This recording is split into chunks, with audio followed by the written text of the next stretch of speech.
మన పూర్వీకులు రోగాలు ఏంటో తెలియకుండా పెరిగారు. ఒకవేళ అనారోగ్యం ఏదైనా వచ్చినా సొంటి, మిరియాల కషాయం లాంటి వాటితో తగ్గించుకునేవారు. కానీ ప్రస్తుత కాలంలో పుట్టింది మొదలు ఆసుపత్రుల చుట్టూ తిరగాల్సి వస్తోంది. ఈ పరిస్థితి మారాలంటే ప్రకృతి విధానంలో పండిన ఎలాంటి హానికారక రసాయనాలు వాడని ఆహారం తీసుకోవడమే ఒక మార్గమని నిపుణులు చెప్తున్నారు. ఈ క్రమంలోనే ప్రతి ఒక్కరూ ఆరోగ్యంగా ఉండాలంటే తీసుకునే ఆహారం ఔషధమై ఉండాలని, ప్రకృతి సేద్యంతోనే అది సాధ్యమని గుర్తించి కొన్నేళ్లుగా ఆ విధానం అవలంబిస్తూ ఇతర రైతులను సైతం ప్రోత్సహిస్తున్నారు సేవ్ సంస్థ నిర్వాహకులు విజయరామ్. కొత్తగా సౌభాగ్యం పేరుతో మరో నూతన విధానాన్ని రైతులకు అందుబాటులోకి తీసుకొచ్చారు. అంతేకాదు రైతులకు శిక్షణ కూడా ఇస్తున్నారు. ఈ శిక్షణ తరగతులను ఆధ్యాత్మిక గురువు త్రిదండి చిన్నజీయర్ స్వామి ప్రారంభించారు. రైతులకు విలువైన సూచనలను అందించారు. ఆ వివరాలను ఇవాల్టి పాడి పంటలు కార్యక్రమంలో చూసేద్దాం పదండి.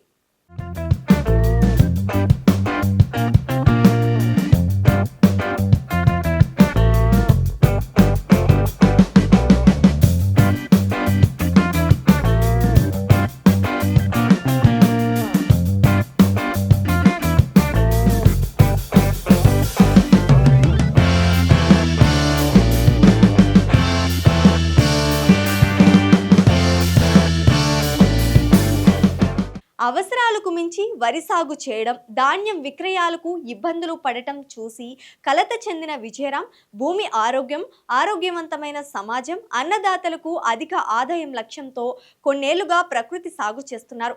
తెలంగాణ రాష్ట్రం వికారాబాద్లోని ఆయన వ్యవసాయ క్షేత్రంలో వరికి ప్రత్యామ్నాయంగా 7 ఏళ్ల పాటు పరిశోధనలు చేసి సౌభాగ్యం అనే నూతన విధానాన్ని అందుబాటులోకి తెచ్చారు. దీన్ని కృష్ణా జిల్లా గూడూరు మండలం పెనగూడూరు లంకలోని ఆయనకు చెందిన గోసదన్లో ఎకరం విస్తీర్ణంలో సాగు చేశారు. పసుపు, వట్టివేరు, మునగ కొంత ఎక్కువగా వేసి మిగిలిన విస్తీర్ణంలో కరివేపాకు, అల్లం, మిరియాలు, చామదుంప తదితరాలతో పాటు దోస, కాకర, బీర, వంగ, బెండ, వంట కూరగాయలు, తోటకూర, గోంగూర, పాలకూర లాంటి ఆకుకూరలు, అరటి, బొప్పాయి లాంటి పండ్ల మొక్కలు వేశారు. మొత్తం 64 రకాలు సాగు చేశారు. వీటి ద్వారా ఏడాదికి 3 లక్షలకు తగ్గకుండా ఆదాయం వచ్చేలా ప్రణాళిక రూపొందించారు. సుభాష్ పాలేకర్ గారి కృషి విధానాన్ని మన 2 తెలుగు రాష్ట్రాల్లో అనేక సంవత్సరాలుగా ప్రచారం చేస్తున్నారు. 2017 సంవత్సరంలో రామానుజ విగ్రహం, స్వామివారి విగ్రహం పని నిర్మాణంలో ఉన్న సమయంలో కూడా నేను వెళ్ళి స్వామివారిని ఇలా పాలేకర్ గారి కార్యక్రమం చేయాలి అంటే ఒక్క నిమిషంలోనే ఇది ఇక్కడ చేద్దామని స్వామి గారు అప్పుడు చెప్పడం జరిగింది. అంటే గ్రామం లేకపోతే మన దేశం లేదు. మన ధర్మానికి మూలమైన గో సంతతి గురించి ఈ వ్యవసాయం ఉన్నది కాబట్టి అక్కడ ప్రత్యేకమైన శిక్షణలు 10 రోజుల పాటు 2000 మందికి అవకాశం కల్పించారు. 2017 మే 12న అది ప్రారంభమైంది. అంటే అంత పెద్ద విగ్రహం ప్రాజెక్టులో ఉండి కూడా స్వామి మనందరి కోసం ఆయన సమయం ఇచ్చి అన్ని ఏర్పాట్లు చూశారు స్వామి. ఒక్కసారి మీరందరూ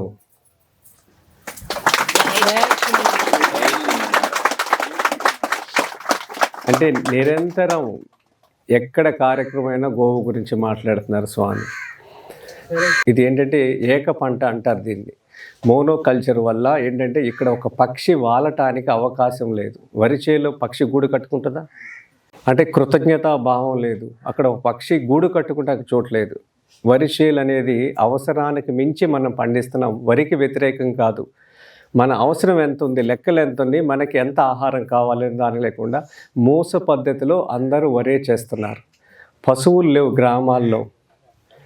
ఉన్న వరిని యంత్రాలతో ఈ సంవత్సరం నా పక్క వరకు యంత్రం వచ్చేసేసింది.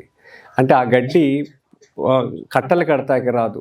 మరి ఈ సంవత్సరం ఎక్కువ పశువులు కోతకెళ్ళిపోతున్నాయి.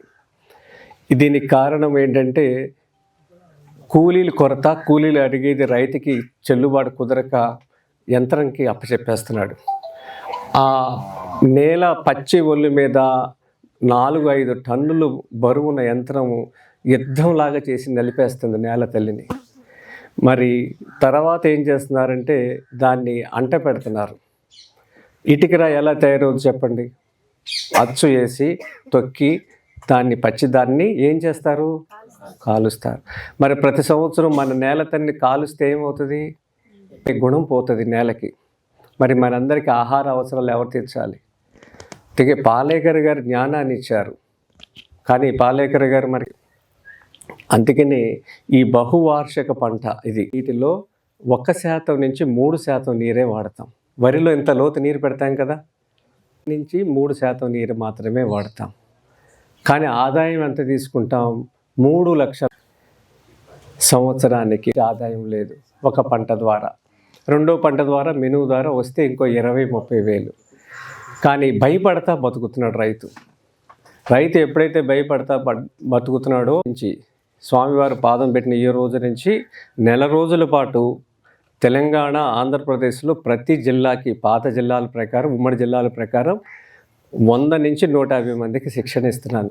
స్వామి వీళ్ళందరినీ రైతులను కాదు స్వామి, మాస్టర్లను తయారు చేయాలనేది నా ఉద్దేశం స్వామి. జిల్లాకి 100 మంది మాస్టర్లను తయారు చేసి ఇక్కడున్న పెద్దవాళ్ళు మీరు దీన్ని మీ ఊరిలో ప్రచారకుల కింద మారండి, లేకపోతే మాకు సంప్రదిస్తే మీ జిల్లాలో ఎవరెవరో చేస్తున్నారో వాళ్ళ నెంబర్లు మేము ఇస్తాం, వాళ్ళకి మీరు అక్కడ ఒక వేదికని ఏర్పాటు చేసి ఆర్గనైజ్ చేయండి. ఇలా చిన్న చిన్న ప్రోగ్రాములు చేసుకుంటూ వస్తే 2017లో చేసిన కార్యక్రమం స్వామివారి దయ వల్ల 2000 మందికి నేర్పాం 10 రోజుల పాటు. ఈ రోజున 25,000 మంది అయ్యారు మన రాష్ట్రంలో. ఇదంతా స్వామి దయ వల్ల జరిగింది. దీన్ని ఈ వ్యవసాయ విధానం ఏదైతే ఉందో ఇది ఒక కొత్త సంస్కృతి. అతి తక్కువ నీళ్ళతో ఏ వస్తువు కోసం మనం బజారుకి వెళ్లకుండా మళ్ళీ మన పూర్వ వైభవం తెచ్చుకోవాలి. అన్నీ దీంట్లోనే ఉంటాయి, ఉప్పు తప్ప. నేను స్వామివారితో ఉప్పు అంటే ఉప్పు కూడా అక్కర్లేదు, నిమ్మ చెట్టు ఉంటే అది కూడా అవసరం లేదని చెప్పారు. మరి ఇక్కడ ఉన్న వాళ్ళందరూ స్వామివారు మీకు ఆశీస్సులు అందిన తర్వాత ఎవరైతే మొదలు పెడదాం అనుకుంటున్నారో మీ అందరికీ నేను మీ జిల్లాలో వస్తాను. ఈ నెల రోజుల్లో ఏ జిల్లా వాళ్ళు ఎక్కువ మంది ప్రభావితమయ్యారో ఆ జిల్లాలో వారం రోజులు మీకు నేను అక్కడే ఉంటాను. మార్కింగ్ చేయటం, బెడ్స్ వేయటం, ఎలా నిర్మాణం చేసుకోవాలో నేను చూపిస్తాను. ఏ జిల్లా వాళ్ళు ఎక్కువ ఆసక్తి చూపించారో ఆ జిల్లాకి మొదటి ప్రాధాన్యత ఇస్తాను. ఈ అవకాశం ఇచ్చిన స్వామివారికి మీ అందరికీ మనస్ఫూర్తిగా అభినందనలు. సుభాష్ పాలేకర్ స్ఫూర్తితో పలు విధానాల్లో ప్రకృతి సాగు చేస్తున్నారు విజయరామ్. కొత్తగా చేపట్టిన సౌభాగ్య విధానంలో ఏడాదికి 3 లక్షలకు మించి ఆదాయం పొందామన్నారు. 400 గజాల్లోనూ ఇలా సాగు చేయవచ్చని తెలిపారు. తాను చెప్పినట్లు చేస్తే ఉప్పు తప్ప మరేది బయట కొనాల్సిన అవసరం ఉండదన్నారు. బహుళ పంటల విధానంలో రోజు పని దొరకటంతో పాటు ఆదాయం కూడా వస్తోంది. ఒకదానిలో నష్టం వచ్చినా మరొకటి ఆదుకుంటుంది. అయితే దీనికి వరికి అందించే నీటిలో 2% అందిస్తే సరిపోతోంది. ఆయా ప్రయోజనాలను వివరించి రైతులను ప్రోత్సహించే దిశగా విజయరామ్ ఉమ్మడి ఆంధ్రప్రదేశ్లో జిల్లాకు 100 మందికి తగ్గకుండా దాదాపు 3,000 మందికి ఉచితంగా శిక్షణ అందిస్తున్నారు. వీరిని మాస్టర్ ట్రైనర్లుగా తయారు చేసి తద్వారా ఆయా ప్రాంతాల్లో రైతులకు అవగాహన కల్పించాలనుకుంటున్నారు. ఇందుకోసం కృష్ణా జిల్లా గూడూరు మండలం పినగూడూరు లంక గోసదన్లో శిక్షణ తరగతులు నిర్వహిస్తున్నారు. ఈ శిక్షణా తరగతులను త్రిదండి చిన్నజీయర్ స్వామి ప్రారంభించారు. అనంతరం ఈ విధానంలో పండించిన పంటలను పరిశీలించారు.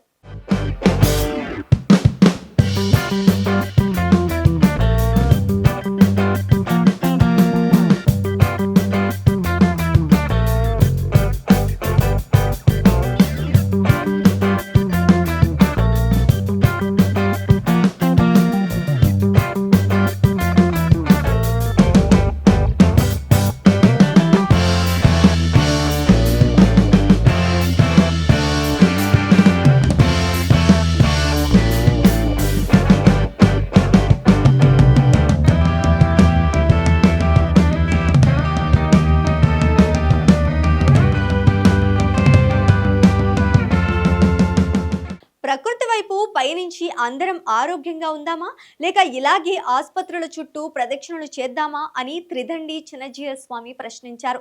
భూమి ఆరోగ్యంగా ఉంటేనే అందరం ఆరోగ్యంగా ఉంటామన్న విషయాన్ని గుర్తించాలన్నారు.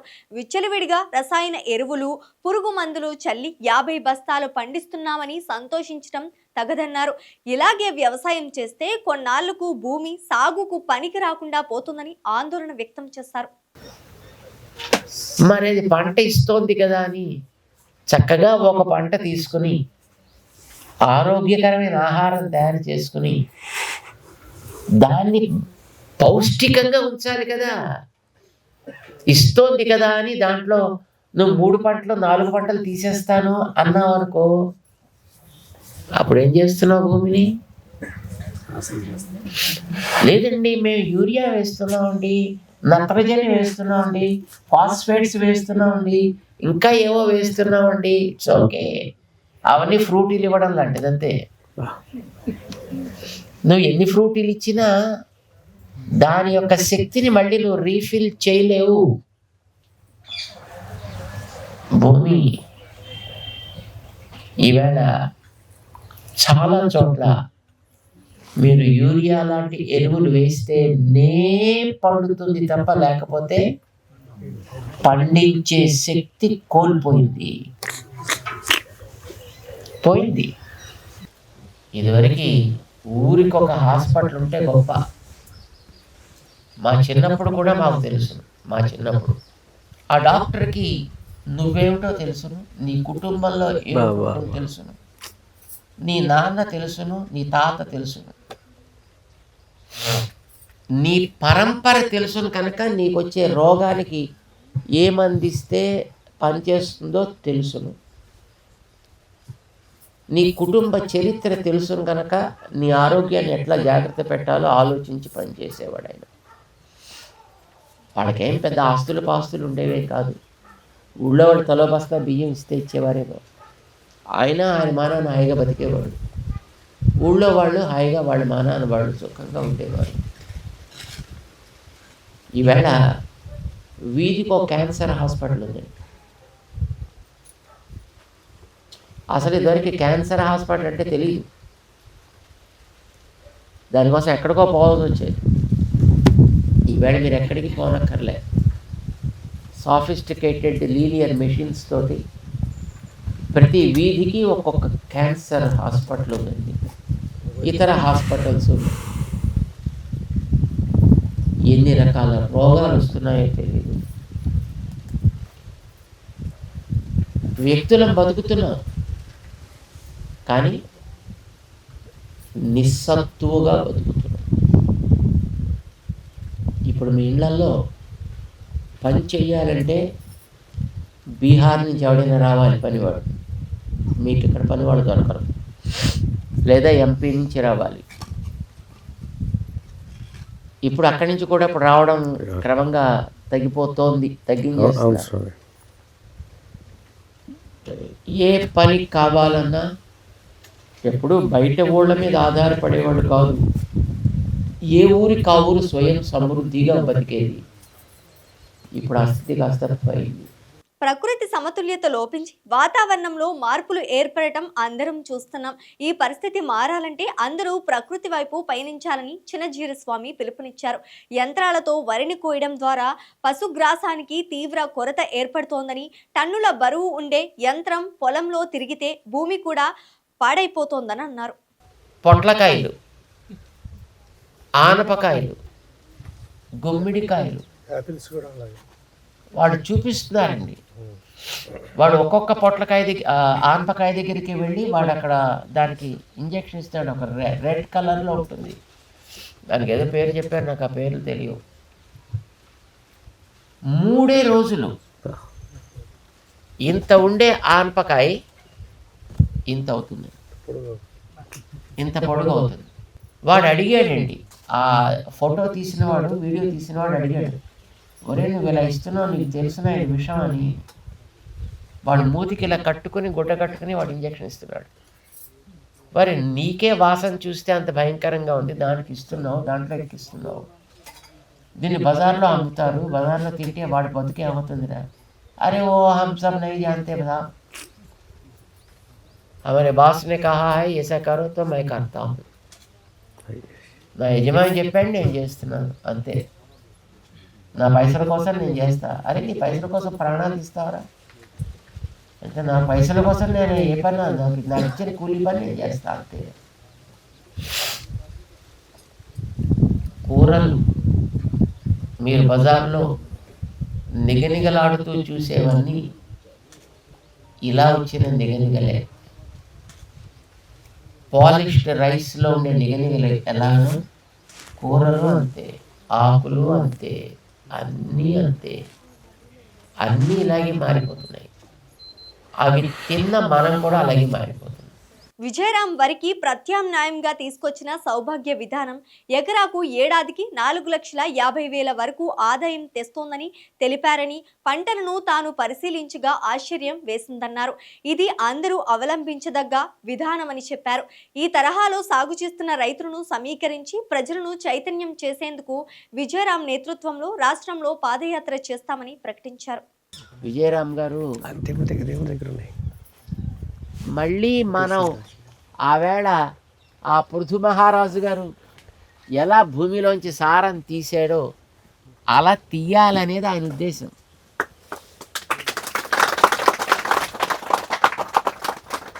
పాలేకర్ గారు పాపం అట్లానే చేశారు. ఆయన దాన్ని అందిపుచ్చుకొని ఈయన ఎన్ని రకాల కృషి చేస్తున్నాడో అనుభవంతో ఒక్కొక్క విషయాన్ని నేర్చుకుని అందరికీ నేర్పిస్తున్నాడు ఆయన.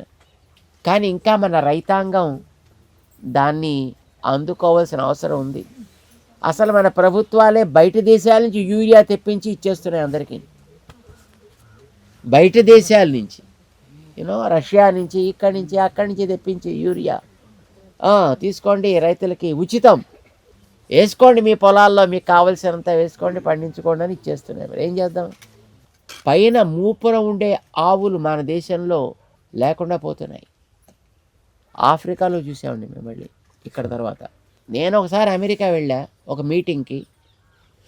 సరే తినడానికి మరి వాళ్ళు వస్తున్నప్పుడు అన్నీ పెడతారు కదా, దాంట్లో పళ్ళు అన్నీ పెట్టారు.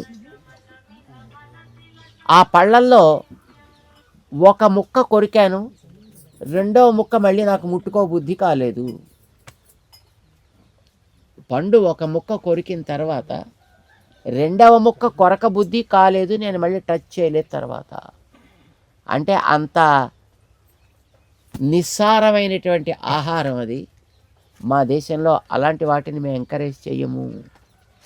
ఏదో ఒక 30-40 రోజులు కాస్త శ్రమ పడితే మన పని అయిపోతూ ఉండగా ఇన్ని రోజులు ఎందుకు కష్టపడాలి అనుకునే స్థితిలో ఈవేళ జనాభా ఉంది. ముఖ్యంగా రైతాంగం ఆ రకంగా ఉంది. తక్కువ శ్రమతో ఎక్కువ లాభం కావాలి, మేము ఎక్కువ శ్రమ పడకూడదు. పోనీ మిగతా టైం ఏం చేస్తున్నారంటే ఎక్కడ తిరుగుతున్నారు చెప్పుకోవడం కూడా మనకి సిగ్గుచేటుగా ఉంటుంది. అది రకరకాల అలవాట్లు అయిపోయాయి మనుషులకి, అదే బతుకైపోయింది. రత్నగర్భగా పేరుండే మన రాష్ట్రాలు, మన జిల్లాలు కూడా అలాంటి దారుణమైన స్థితికి పోకూడదు.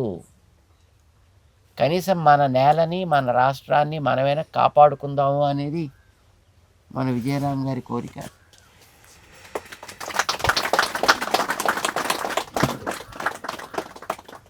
మాకు ఈ మధ్యన ఏదో చిన్న ఏదో సర్జరీ చేశారు. వద్దన్నా వాళ్ళు చేశారు ఏదో కారణం చేత. అప్పుడు తిరగడానికి కొంచెం మాకు ఇబ్బంది అయిపోయి మేము పడుకున్న రోజుల్లో మొదటి రోజు మాకు ఒక కల వచ్చిందండి. ఎక్కడో ఒక నది ఒడ్డు, ఏ నది ఒడ్డో నాకు తెలియదు అది, కానీ అక్కడ ఇలా రైతులందరితో కూర్చొని మాట్లాడుతున్నాను.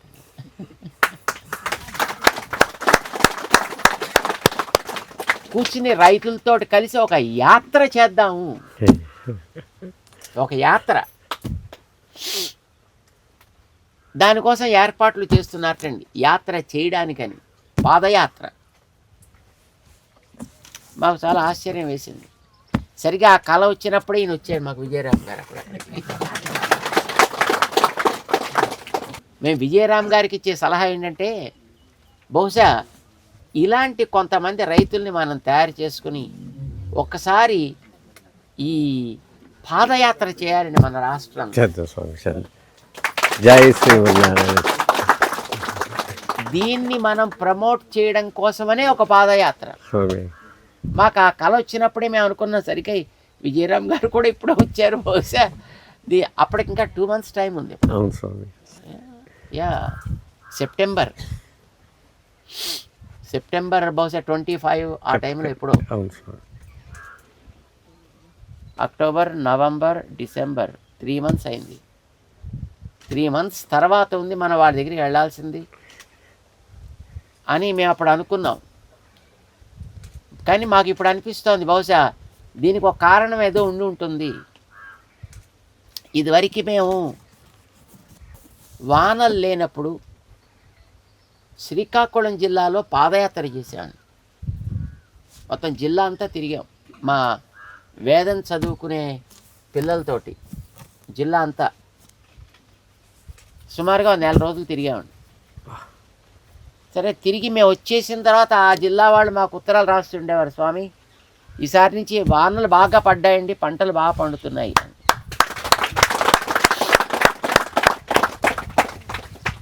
బహుశా రైతులతో కలిసి మనం కూడా ఒక యాత్ర పెట్టాలి.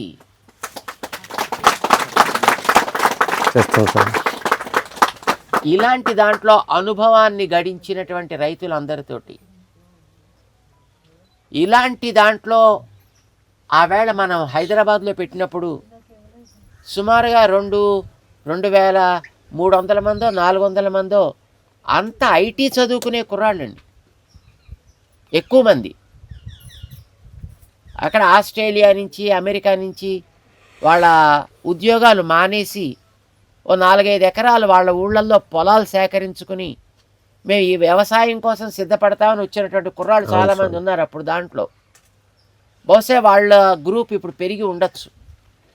ఇలాంటి వాళ్ళు ఎక్కడెక్కడున్నారో ఎవరెవరు ఉన్నారో వాళ్ళందరినీ కూడా మనం సేకరించి కాస్త ఎప్పుడైతే కాస్త మనకి వెసులుబాటు ఉంటుందో ఆ వెసులుబాటు ఉండే కాలంలో ఒక 18 రోజుల దగ్గర నుంచి 27 రోజుల దాకా ఒక పాదయాత్ర. మీరంతా ఏమంటారు?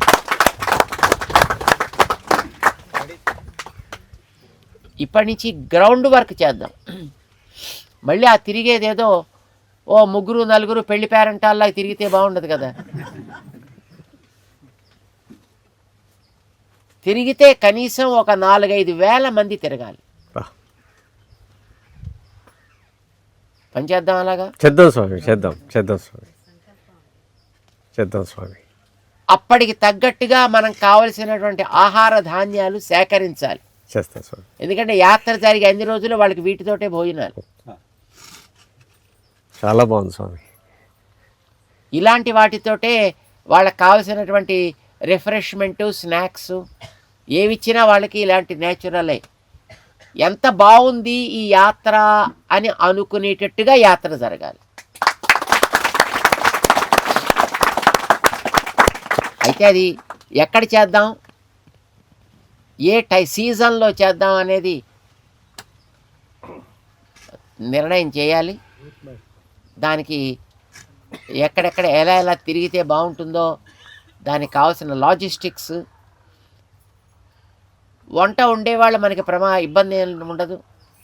కానీ దానికి కావాల్సినటువంటి ధాన్యాలు సేకరించుకోవడం అనేది ఒక ధాన్యాలు, మిగతా కాస్త పప్పులు గిప్పులు మొత్తం ఇవన్నీ సేకరించుకోవడం అనేది ఒక ఉద్యమం. అదొక ఉద్యమం. ఇది రాజకీయం కాదు, ఇది మతపరం కాదు, ఇది బయట దేనికి సంబంధించింది కాదు, మనకి, మన మట్టికి, మన మనస్సుకి సంబంధించింది ఇది.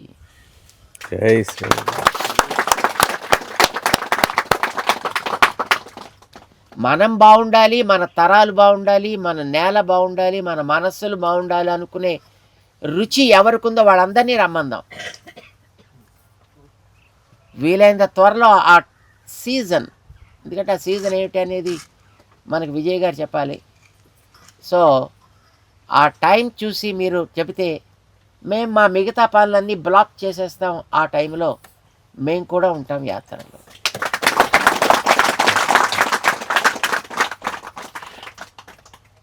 ప్రకృతి వ్యవసాయంలో సుభాష్ పాలేకర్ ఫాలోవర్, ఆదర్శ సాగుదారు విజయరామ్ తీసుకొస్తున్న కొత్త సాగు విధానాలు రైతులకు ఎంతో మేలు చేసేవిగా ఉన్నాయి.